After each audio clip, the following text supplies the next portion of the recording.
Welcome back to season 1 of Snubs and Dubs, where we're talking the snubs and dubs of the 69th Academy Award for Best Picture. I'm your host, Kyle Tobiasson, and as always, I'm joined by my co-host, Jason Miller. Jason, how you doing today? Oh, Kyle, I'm doing fantastic. You know, it's a great day. The birds aren't necessarily singing because it's coming into winter, and the sun also isn't actually shining today. It was kind of overcast, but I'm still doing great anyways, even without those classic indicators of happiness. How are you doing? Yeah, I'm good. Like hanging on to this weather a little bit. It's frosty in the morning right now, but decent in the evening. So this is like the first overnight freeze. And it was slippery this morning.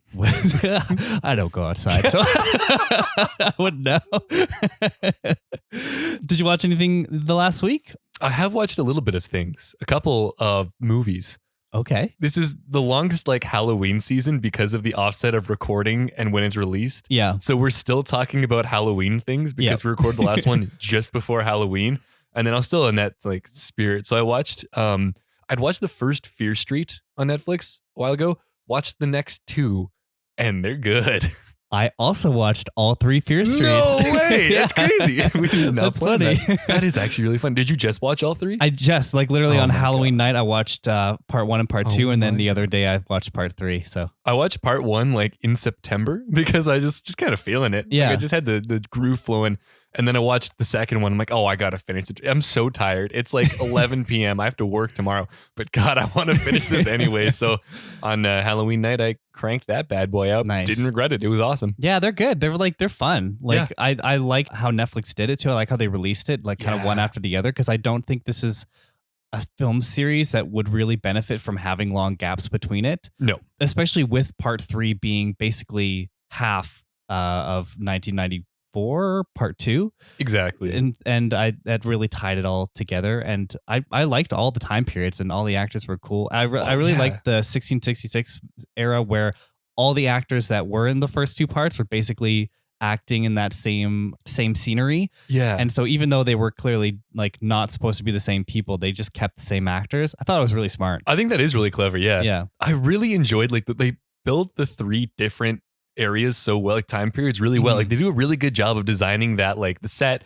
and the atmosphere and everything. Like I actually felt really distinctly dropped into those time periods, and they even play on like the cabin thing really well. Yeah. I really enjoy it. I think even like the plot's not the strongest thing in the world, but it still is good. But it's based off like R.L. Stein books, so there's only so much you can do. It's kind of geared towards like children's horror, so I'm not gonna fault them for that.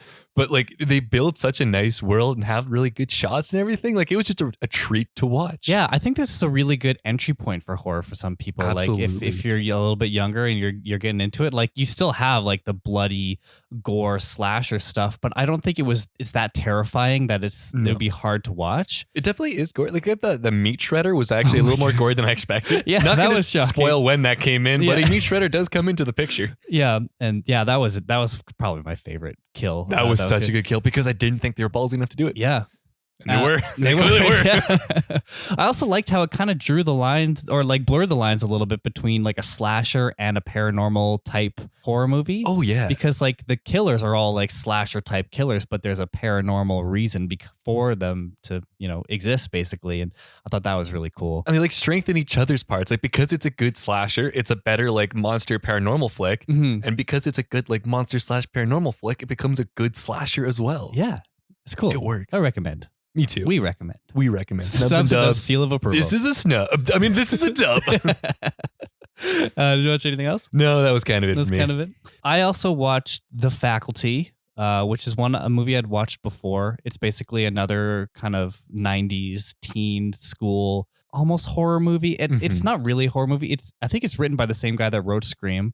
And so it's kind of that similar vibe where essentially an alien parasite is taking over the faculty of a high school. There's the name tie-in. They're clever, those writers. Yeah, it's cool. Like Elijah Wood is in it, like before Lord of the Rings, and so it's like I think baby I've seen this. Elijah Wood. As soon as you said Elijah Wood, I'm pretty sure I've seen this actually in years past, but I only remember it because Elijah Wood's in there. Yeah, that was the thing for me too. I had watched like a review of it, and I was like, oh, like maybe I should check that out. And then I put it on. I was like, I've seen this before. Yeah. And so I finished it. Was it one of the male teachers? I'm like, why is he here? Like the actor, but was it like, I get like Jon Stewart vibes? Was he in this? Yes, Jon Stewart was Yes, in it. that's what it was. Because I remember seeing him in there. And I was just getting used to Elijah Wood. I'm like, okay, this is before it's big. It's fine. I know it's Frodo, but it's fine. And then Jon Stewart comes in like, I can't watch this anymore. This has broken my immersion. Yeah, it was fun though. And then I also saw this week, I saw 2 2021 movies.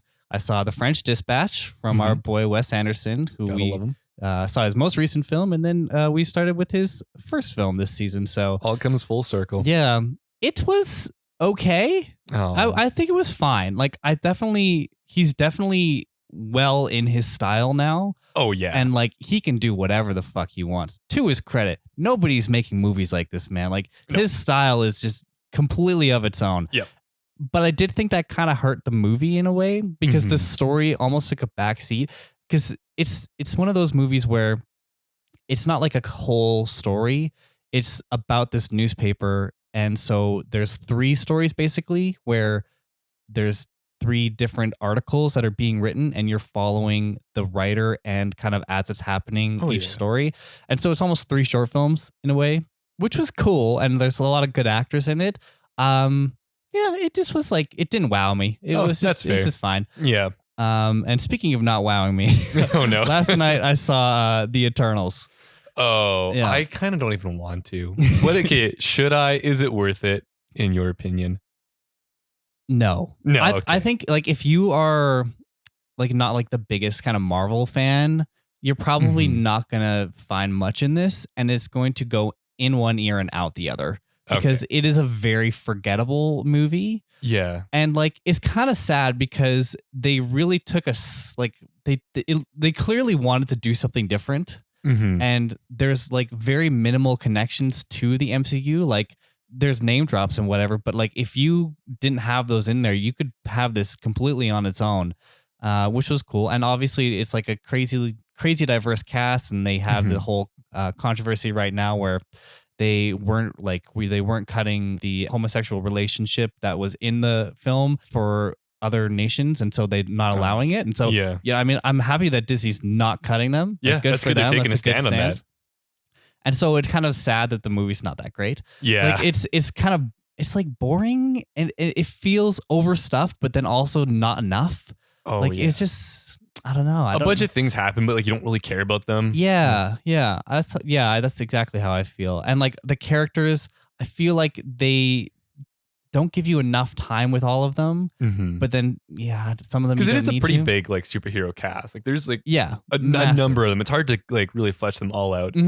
I did not really care that much to see this movie, but then before Dune, we saw the trailer for it, and they attempt to explain how atomic bombs could be dropped on Japan in a world full of superheroes, and that really drew me in. I need to hear how this is moralized, because no one's gonna fault them for brushing past like World War II. No one's like, why didn't they stop the Holocaust? We're gonna take at face value. You can't explain that away, but the audacity to try and bring that in there is actually kind of caught me a little bit, and now I'm curious. Well, that's interesting. Yeah, because there is one character who like his superpower is that he's really good at inventing stuff and with technology. Oh no! And Did so he invent the atomic bomb? So these characters are not allowed to interfere in human-on-human conflict, but they are allowed to interfere if it's like human-on-deviant conflict, which is like another species of alien. So basically, they can, if there's anything involved in that, they can help. But if it's humans on humans, they can't. And so this character casually helps humans evolve through like introducing different technologies. And so, of course, eventually, when Hiroshima happens, he feels responsible because he didn't like maybe directly build this bomb, but he set them on the path possibly. And so kind of screws them. I guess like if you have 2 pet rats and you show one how to like sharpen a stick, and then he makes a spear and kills the other one, you're probably a little bit responsible for that. But yeah, this is coming from me, a complete self-proclaimed Marvel stan. This should be, you should be the target audience. Yeah. You should be lapping it up. Yeah. So it's not great that you're not loving it. No. I have to go again on Tuesday. Why do you have to go again? I mean, I booked it with my mom and stepdad, and so they wanted to see it, so I usually, book it again, and maybe I'll get a better perspective on it, but yeah. I'm thinking of watching it just so if I don't like it, I can tweet out P-Turnals and then never talk about it Somebody again. on Twitter that I followed tweeted, "It turtles," with like a turd. Oh, that's So, pretty good. yeah. At least we're having fun with it. Yeah. The discourse is still good. Well, let's get into this movie, the actual movie we're going to talk about. Of course, season 1 of Snubs and Dubs is covering the films from the year 1996. And for episode 14, we are talking about Swingers. Have you seen it before? No, I knew nothing about this movie before. Yeah. How about you? I knew it existed mostly because of Jon Favreau and like his kind of like connection to it. That makes being sense. like some of his first work. But like, no, I hadn't seen it before. Yeah, this is like completely out of the blue for me. What were your overall thoughts? I'm going to skip ahead of your shit. I really liked this movie. I did too. Yeah. I had a really good time. It's interesting because it's one of those movies where nothing really happens. No. Like the character does have an arc. Like Yes. they clearly start in one place and end in a different one. And like, that's good. But most of this movie is them going from party to party and just chatting. Yeah. Just having conversations. This is like laying the ground for Superbad to happen. It's kind of like this. Well, even that's a little bit different, but like it's the kind of thing where there's no grand journey happening. I mean, even Superbad kind of does that even more than like Swingers does because they have like one like central party that they're trying to do. But yeah, Swingers just has like the arc of Mike getting over his ex. Yeah. And that's it. Yeah. But it's really good. It's really like, good. what can you say about it? This is Like, the first one where we've come into like the problematic mid 90s to mid 2000s humor where gays use as an insult. Yeah. This is the first time that I remember that popping up. And it's refreshing in a bad way to get into like the problematic humor of the time. Yeah. It's like, I've been waiting a while for it. Now here it finally is. Yeah. There's that one scene with Vince Vaughn.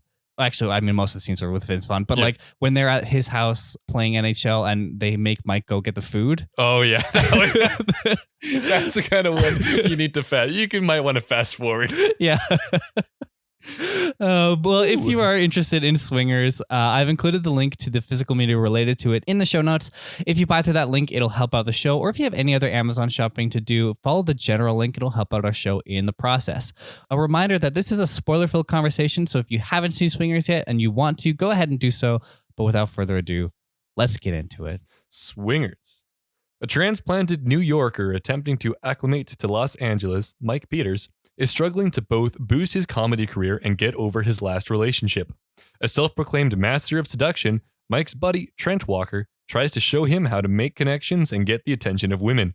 Slowly moving towards regaining his confidence, Mike meets the gorgeous and down-to-earth Lorraine, sparking a welcome new romance. Swingers is directed by Doug Liman, written by Jon Favreau, and stars Vince Vaughn as Trent, Jon Favreau as Mike, Ron Livingston as Rob, and Patrick Van Horn as Sue.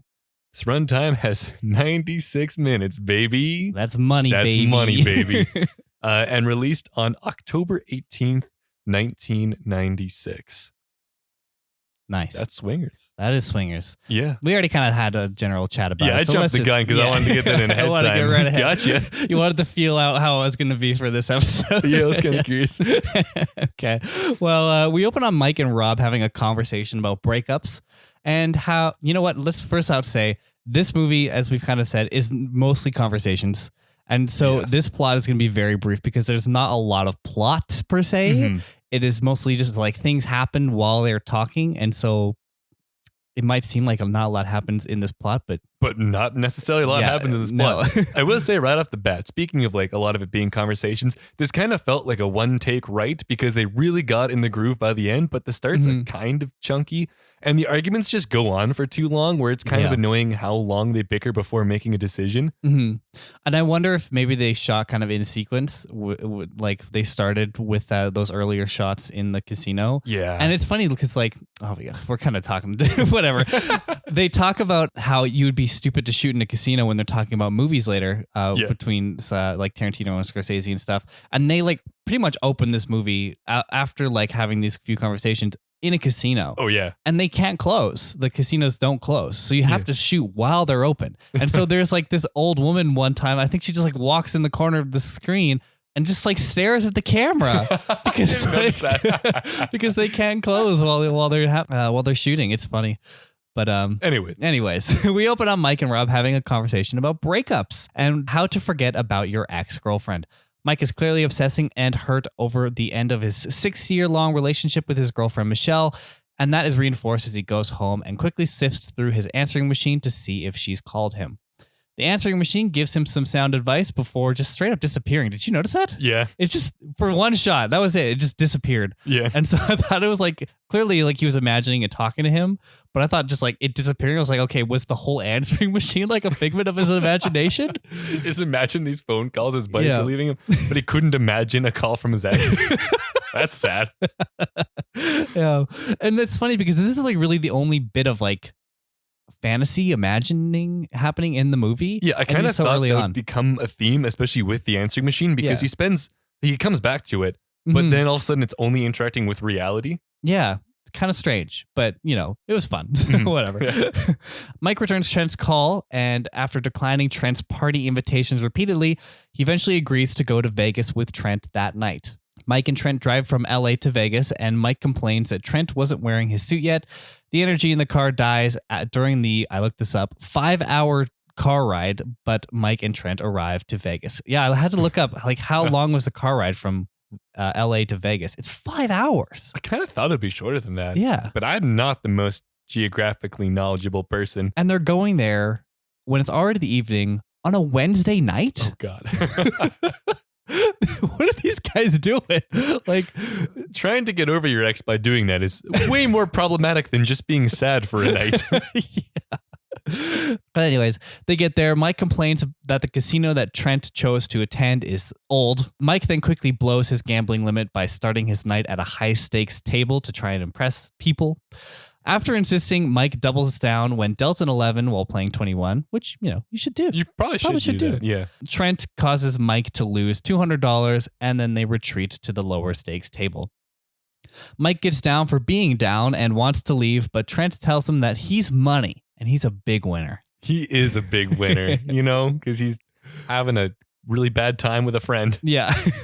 This is the one thing about Trent, really, is like Trent is kind of an asshole, but he's also like Mike's biggest cheerleader. Yeah, he is a good friend. Yeah. Or at least he's doing what he wants to do to be a good friend. Mm-hmm. So he's trying to help. And it comes across here, he is kind of being a dick, but he's so in deep to lift Mike's spirits that like he kind of still, it's not offensive that he's being this like kind of dickish in general. Because that's also kind of just who his character is. He's a showboating kind of person who does this in public and doesn't care. Yeah. But like you can see that he wants Mike to be happy. Yeah, of course. He wants him to get back like off his ass and, you know, go out there and meet those beautiful babies, you know? Be money.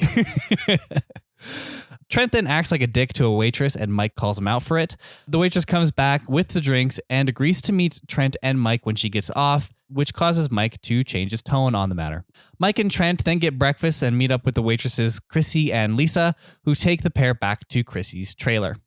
At the trailer, Trent tells a story about an audition he had, which leads to Chrissy taking Trent to the bedroom for some smooching. Trent pauses to check in on Mike to see if he's getting on with Lisa, and it looks like he is, but he's actually telling her about his recent heartbreak. This was the first laugh out loud moment that I had with the movie when it shows, because it's like a depth view of Mike's head is kind of like in between. It's in front of Lisa. Yeah, it's in front of Lisa's head. So it looks like they're making up. Then it cuts back and he's like, it's been 6 years and she won't even call. It's really good. It's really good, yeah. Mike then feels compelled to use his calling card to check his messages to see if Michelle has called, which forces Trent and Chrissy to stop. Lisa tells Chrissy about what Mike said, which she eats up entirely. When Mike returns without any messages, they run to confront him, leaving Trent alone in a towel. This was just a fun scene. It was. This really brought me all the way around because I started off, I wasn't sold. Yeah. The argument was too long. I didn't really care. It wasn't that funny. I texted you about how cringy it was, which it is trying to be cringy. Yeah. But they didn't bring it around until this scene. And at this point, I'm like, okay, let's go. Where's the rest of this movie? We're back in, baby. We're in the swing of things. Ooh. Got him. Fucking getting it. Trent and Mike drive back to LA in the morning. Then Mike goes golfing with Rob. More pep talk. Trent and their friend Sue play some NHL together. This must have been like what, NHL 96? Is there an NHL 96? That's a great question. I don't know. It's like a mid 90s. NHL. Yeah. So while they're playing NHL, they act a little racist when a delivery driver arrives. We kind of mentioned this already. And homophobic. Yeah. And very homophobic and a little racist. Yep. Very unnecessary scene. Probably wouldn't even have been included in a modern version of this movie. Because this is not funny right now. This is just painful. Yeah. Mike then brings Rob to a bar where they meet up with Charles. The three then bounce to meet Sue and Trent and talk about stealing from Scorsese and Tarantino. And then the film imitates both filmmakers as the group leaves to go to a party. That's clever. Yeah. I didn't quite catch on to that. No. But I knew there was like a huge stylistic shift with that. Mm-hmm. But it was really good. Yeah, it was cool. Then they try to pick up ladies. Mike gets declined after having to reveal what kind of car he drives. And Trent ends up getting caught up with a girl who is she's a bit much. Yeah. Not as sexy and smoldering as you thought from a distance. And a little self-absorbed too. Like she like tells him a story about her being in like elementary school and her teacher saying like, you should be an actress. And that's like her whole, that's like taking her to this point. I've never been to like a LA party, but I imagine every single LA party is filled with like 3,000 of her and that personality. And it would make me not want to go to one. Trent gets her number, but then rips it up and the group go to another bar. Mike's feeling a little down, but manages to chat with a girl at that bar and get her number. On the way out, Sue gets bumped by a guy, which results in an altercation, culminating in Sue pulling a gun on them. The group breaks up for the night after an argument regarding this. Mike gets home and immediately calls the girl he met at the bar, despite being told to wait a few days. This scene was so fucking great. Oh god, this was the next, like, I think this was the next laugh out loud part when he gets deep into this. Yeah, because he just like fumbles over message after message, and like it's funny because it starts simple where like he just thinks that he didn't get his full number in, and so he calls back and like he still doesn't get his number and it just keeps going, and it ends with him being like, I'm sorry, it's not you, it's me. He talks himself through the entire relationship on his own with no input from Nikki. Yeah. And then breaks up with her before she receives even the first message. Yeah. But she actually had been listening in, and she picks up the phone for the last one and tells him to never call her again.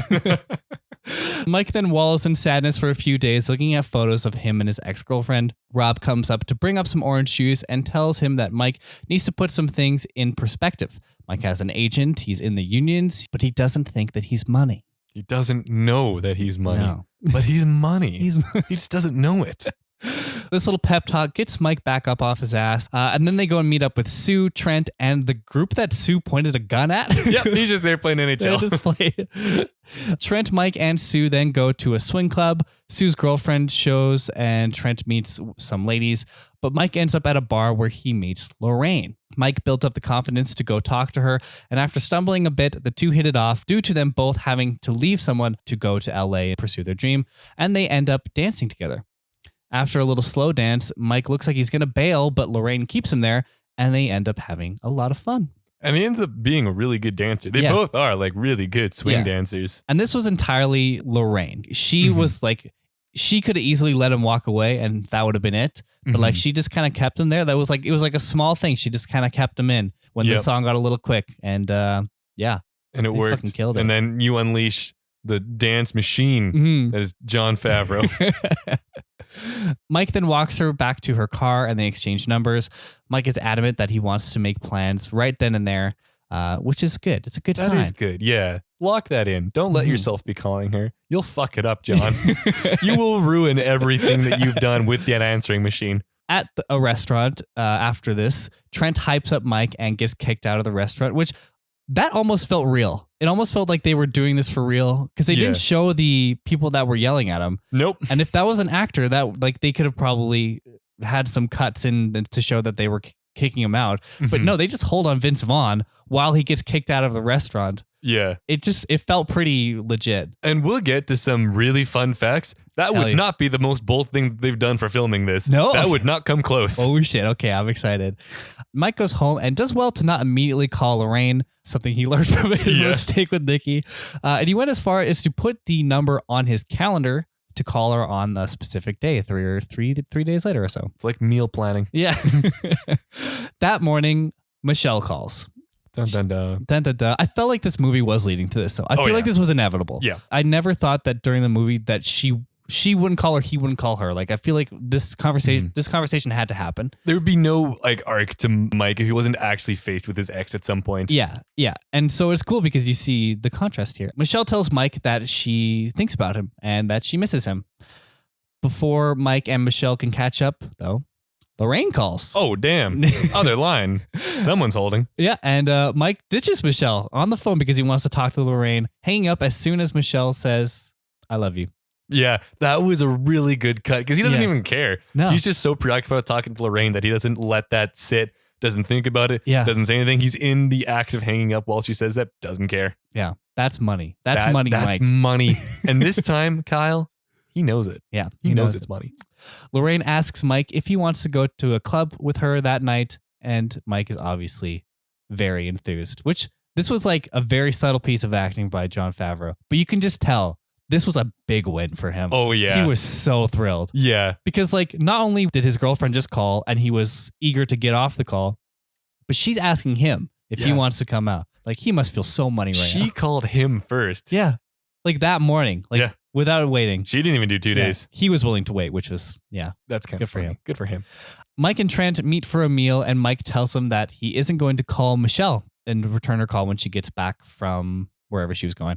Before Mike can explain the revelation he had on the way over, Trent reads flirty signals from a woman across the restaurant, which turns out to be a mother playing with her baby. Yeah. And that's where we end Swingers. That was fun. That kind of like really detailed the relationship. Because obviously Trent is happy for him and he's like really excited. But when it came to like another woman just like, giving him flirty signals, he was like, whoa, wait. Just give me weird shit. Yeah. He would drop everything for a woman. Yeah. That's kind of who he is. He wants to be that womanizer. And even though he went to toe for Mike when he was feeling down, now it's time that he can, if he wants to, he can just drop a conversation so he can just hit on some chick. Yeah. Making obvious baby faces. Then he does like baby faces back. And he's doing like peekaboo. Yeah. Oh, that was actually really well done. That was really funny. Yeah. So what are some things you really liked of this movie? Once it kind of got into it, the writing got really good. What I really enjoyed was that, so Jon Favreau wrote this and he wrote himself, his character as a comic, but a really bad and unfunny one. And he comes across so well in that he knows how to write, like he knows how to say jokes as a punchline, but their jokes are so bad that they're not funny. Yeah. Like when they meet up with the waitress from the first casino and her friend who's Chrissy an actor Lisa, as Dorothy. Yeah. And then he goes, well, we're not in Kansas anymore. It just falls so flat. Silence. And then he's like, yeah, I'm a comedian. Yeah. And it's so funny too, because when he's like, they ask him questions about it and he's like trying to like fumble his way through like how he has like representation, but not like West Coast representation. And they like know all this shit because probably they have the same dream as him. Like they want to be actors. And then Trent's just like, I'm a producer. And they're like, oh, cool. Yeah. They don't even bother asking about it. I think he's like obviously telling Mike to like have less verifiable lies when you're trying to impress women. Don't do something that they are knowledgeable of because like obviously they're going to call you on that pretty quick, even by just making conversation. Yeah. There was another moment that was like also one of those examples where this like kind of falls flat after Trent tells his audition story where like he got an audition even though the character was supposed to be 11. Mike is like, well, we all have stories. And it just falls silent for a second. He stops. He doesn't tell a story. That was just a small moment, but it fucking killed me. A lot of those were so good because his character is never once actually funny in this movie, like intentionally as like as him saying a joke that lands. I also did love when he's talking to Nikki and then she's like, I remember you from somewhere. And he's like, no, I don't know. Got one of those faces. And she's like, no, you dropped off an application at Starbucks the other day. And then he didn't remember that. Yeah. But she did. Yeah. I also really like her introduction as a character because it felt like she should have been a character going forward in the movie, which makes it funnier when she breaks, like when she tells him to stop calling her within 15 minutes of them meeting, like in movie time. Well, they set it up well to like to make you think that they're like, okay, she's the one that, because like he doesn't initially go up to her, like to talk to her. He goes to the bar. She just happens to be there. and then he makes a joke. She kind of laughs, and then they like start talking. But then he goes and fucks it up so badly. Yeah. And that's just what makes it all the funnier when he fucks it up, but also all the worse for Mike. It is a good setup and subversion of that. What are some things that you really dug? Yeah, I mean, like I really liked most of the interactions between the two actors, mainly Vince Vaughn and Jon Favreau, because it felt like real, right? Yep. And like obviously, I think I mentioned this to you before, but it might be in your fun facts, but this is almost autobiographical, in a sense. No, so this isn't in the fun facts because I had a wealth to choose from. Yeah. Awesome. But yeah, this is just about their lives and kind of like actually one that did make it into the fun facts, but it's okay. I can drop it now because it works. This is actually kind of not a great reflection on Vince Vaughn, but that whole speech about men being bears and women being scared rabbits was just something he said once. And then Jon Favreau wrote it in verbatim. So this is just the problematic view that he has of women in general and isn't like worked up for the screen. Yeah. That's Vince Vaughn, baby. Yeah. That's what he thinks is money. Which is cool. Like it obviously his character worked really well because it was him. Yeah. Like Trent was Vince Vaughn at that time. And I think it's a little bit self-deprecating to Jon Favreau, like to write his character so pathetic in a way. Yeah. Which like he probably was to an extent, maybe not to this extreme. Yeah. But he was probably feeling quite down on himself when he wrote this. But yeah. Yeah, really but funny. he was making fun of himself in it, which works well. I also really loved, I didn't realize this was just like riffing on the two director styles because I don't know their styles well enough. But when they do the two shots of the cars moving between the parties, those are really sick shots. Yeah. Like the way that they're scored so well and like shot so well. Yeah. I got hyped for those. Yeah. I got really into them driving between two locations. It was sick. Yeah, no, it was cool. They are like stealing from like Scorsese movies and I think some from Tarantino movies as well. So like it's entirely a play on that, and like they reference it in the movie, which I guess gives it a pass. But like, it's funny. It's like self-referential. They're being meta about it, but they are cool scenes. I also like none of the performances stood out to me as being out of place or bad, and that might be to like the fact that Jon Favreau wrote all these characters for these characters. Yeah. But like everyone kind of fit. Like everyone was who they were in this movie. And like no one really stood out. Not even like the girls that they were trying to pick up. Like they were all just kind of exactly as they should be. Yeah. Part of that was that the director just cast people based purely off vibe. It's like, do you seem like a cool party person? You're in. You don't need to act. You just need to be this cool person and you can be in my movie. Are you money, baby? Yeah. You're cast. If you're money, you should apply here. If you're not money, hit the bricks, loser. Yeah. Cool. Who would you recommend this to? Oh, okay. If I had watched this movie when I was in junior high or high school, this dangerously would have created the character. Like this would have completely changed my personality. I would wake up, look at my giant poster of Vince Vaughn saying, "You're money, baby." And I myself would be like, "I'm money, baby." And I'd go about my day. So I feel like that kind of bro scene, like that mid, I guess 2010s to like the 2010s me would have changed entirely if I had seen this movie. But that kind of like, this is a really good movie to just like with your pals throw on and watch while you're like having some brews. This is like Toxic Masculinity, the movie.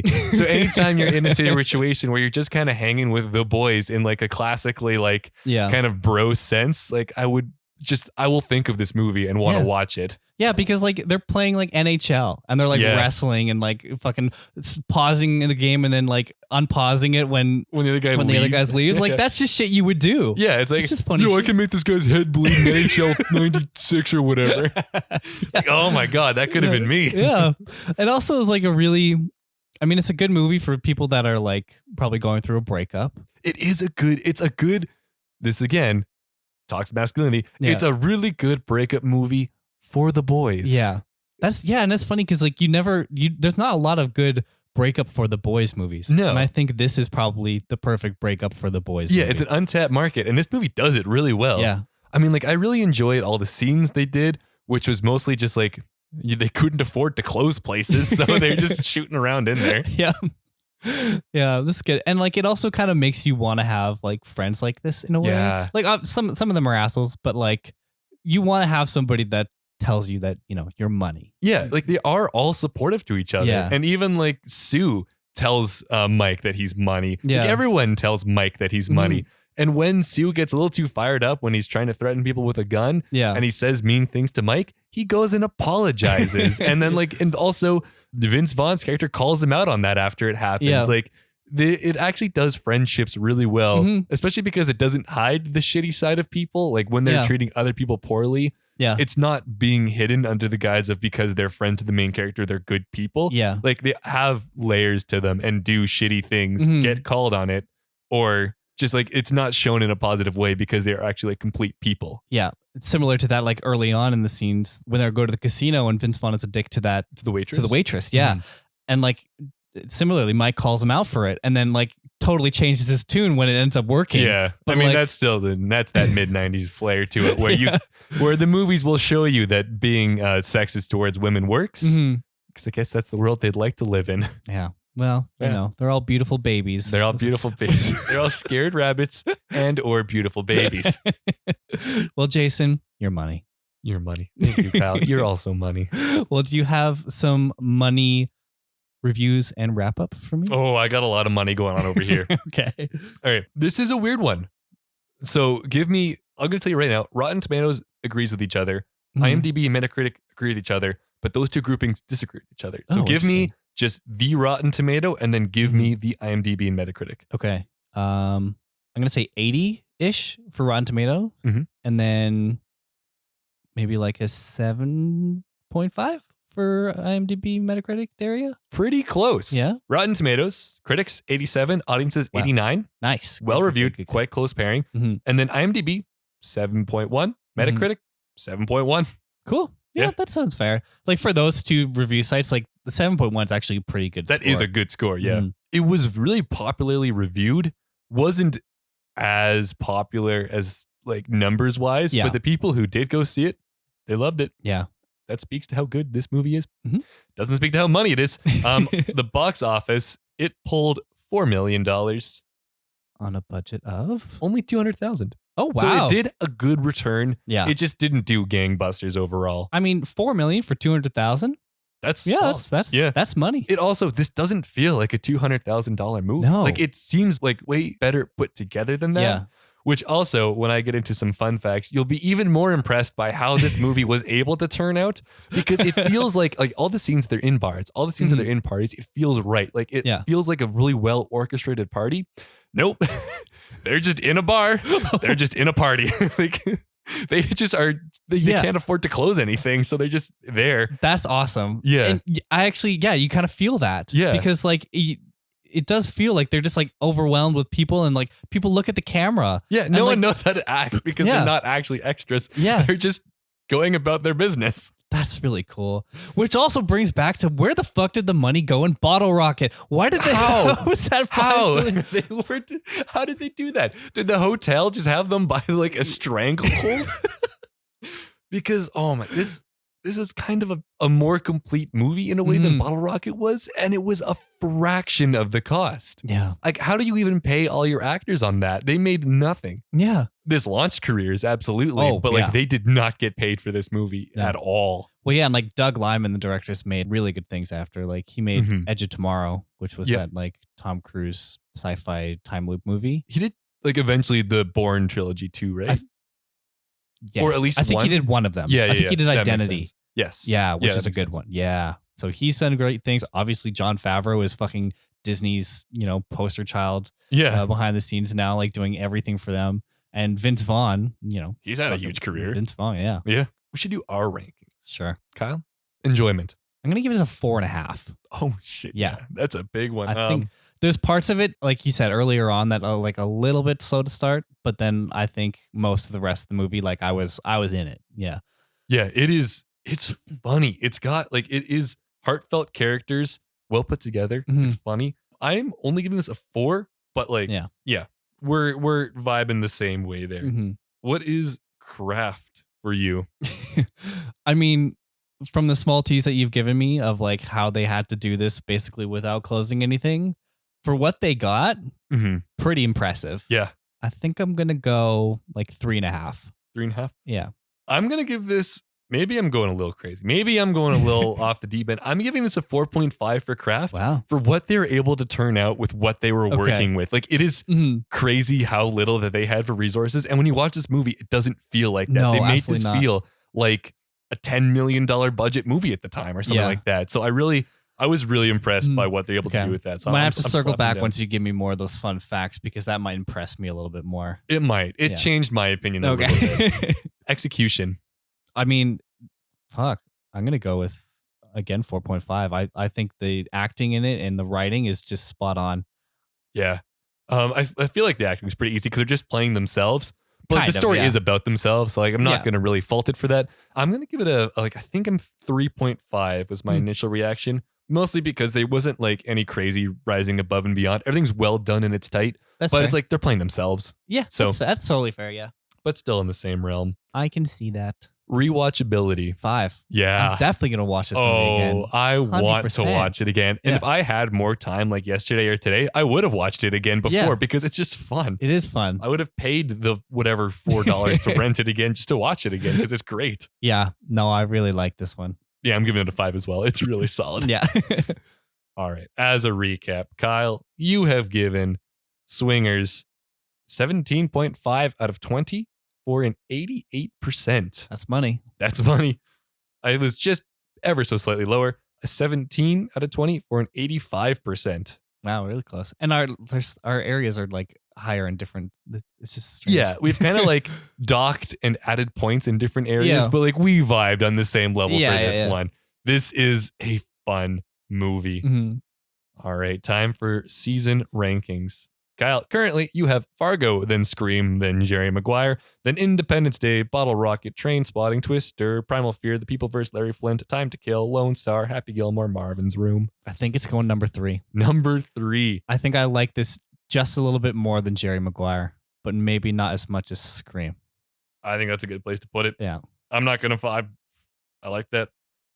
I am also going to put this at number 3. Hell yeah. Because it is a fun watch. It's really fun. Again, I would be a much worse person if I was exposed to this at an earlier age. This really would have changed my life course. So that will put my rankings at the moment as Fargo, Scream, Swingers, Lone Star, Independence Day, Jerry Maguire, Bottle Rocket, Train Spotting, Primal Fear, Twister, A Time to Kill, Happy Gilmore, The People vs. Larry Flint, 10 Space of Emptiness, Marvin's Room. That's funny. I've even I went in to check the rankings because I was doing the socials for Marvin's Room. Yeah. And like I was like, wait, why does it not have Marvin's Room there? And then I looked, and then people already see this by now, but like the Marvin's Room socials will have it as low as I could get it. Oh, that's good. I really hope now that we don't watch Stinker, but worse than that. All right. We're going to go with a little fun letterbox reviews. Oh yeah. This one also not that hard, but I just didn't have that much time when I was doing this. This is when I did fun letterbox reviews last, and spoiler alert, I was doing this at work and then had to work while I was doing this. So I stopped at 3. That's fine. My boss doesn't listen to this. Yeah, it's fine. So rewatched by Mike Ginn, 3.5 stars. No one fucks each other's wife in this. Pass. Because it's Swingers. Gotcha. I just love that it ends with pass. But it's a rewatch. Yeah, it's a rewatch.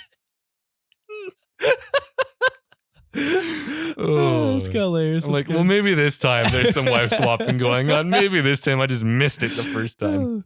Neil Hassett, 3.5 stars. Took me off guard to see Vince Vaughn with fantastic cheekbones. Yeah.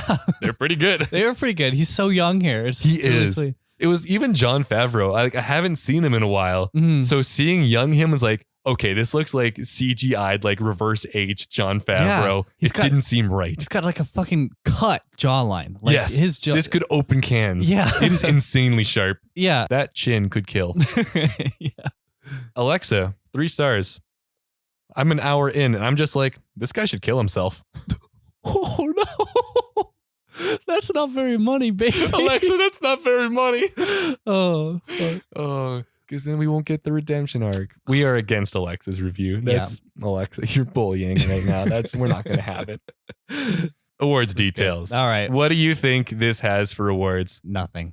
Yeah, no, nothing. Not even like deep cut ones. Like no one gave this movie an award for anything in particular.